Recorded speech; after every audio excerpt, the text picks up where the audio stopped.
Hello, everyone, and welcome to our podcast, Mystery in the Houses. My name is George Armando Martinez, and I am your host today.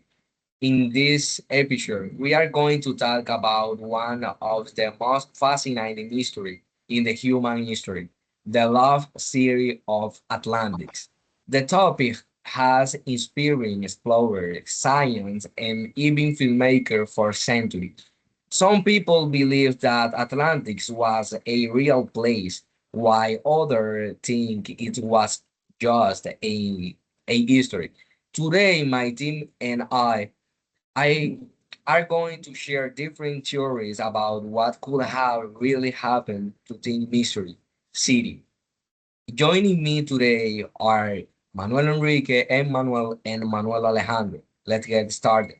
The Hel- history of Atlantis comes from the Greek philosopher Plato around 360 BC. He said that Atlantis was a big and rich island with an adventurous civilization. One day, the island suddenly disappearing in the ocean. Some people think Atlantis might have been a real island destroyed by a huge natural disaster, maybe a volcano or a tsunami. Other people believe it could have been just a history that Platon made to teach a lesson about pride and power. Whatever, the truth is Atlantics must have been very interesting because people still talk about it today. Now, let's listen to Manuel Enrique, who believes that Atlantics might have been a real civilization. What do you think, Manuel? well, I think Atlantis could have been a real place connected to Santorini, Terra, in Greece. Santorini had a rich sea-based civilization, a huge volcano erupted and could have destroyed it. This disaster could have started at the Atlantis legend. Plato might have heard these stories later, and details could have changed. Atlantis could have been Santorini. The eruption could have caused the legend, and a great city must have existed there before it was destroyed. This is my theory because the technology in the stories of Atlantis is too similar in the Santorini cities. If the most advanced city in this history in that moment. That's my opinion.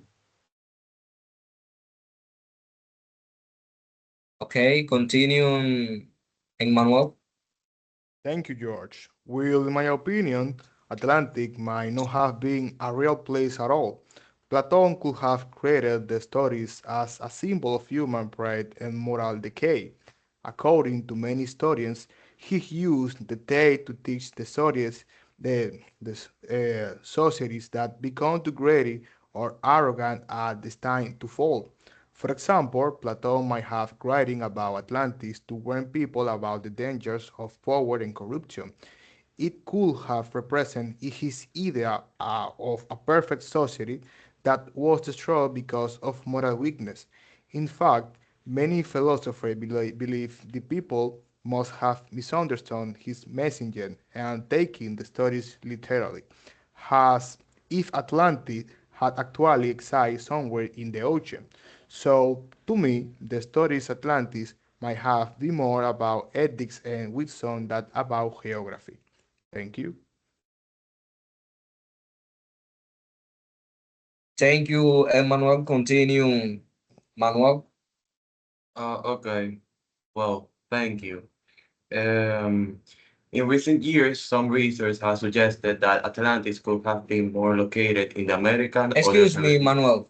Hmm? Can you repeat your name? Complete. Hello, my name is Manuel Alejandro. I'm going to talk about the modern and alternative theories.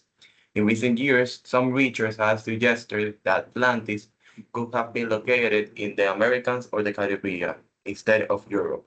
There are even satellite images showing the strange underwater formations near the Bahamas, which might have been ruined from an ancient city.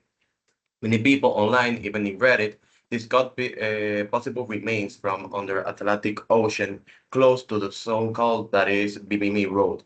Some divers claim to have seen rectangular stones and walls that could have been belong in a lost civilization. It's as such a massive culture can have disappeared completely without leaving a trace. Maybe the real Atlantis is still hiding beneath the wave and is waiting to be discovered. Thank you.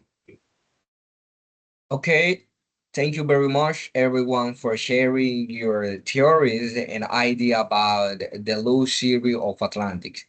Today, we learn about different possible explication from the idea that it was a real place destroyed by nature to the belief that it was just a symbolic story, or even that it could be hiding somewhere under the ocean. It's amazing how to mystery keep inspiring people all around the world.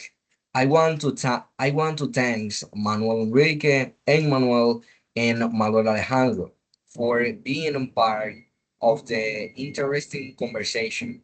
And of course, thank you all our listeners for joining us today. We hope you enjoyed this episode of Mystery and Houses. See you next time. Goodbye. Corta, corta, corta.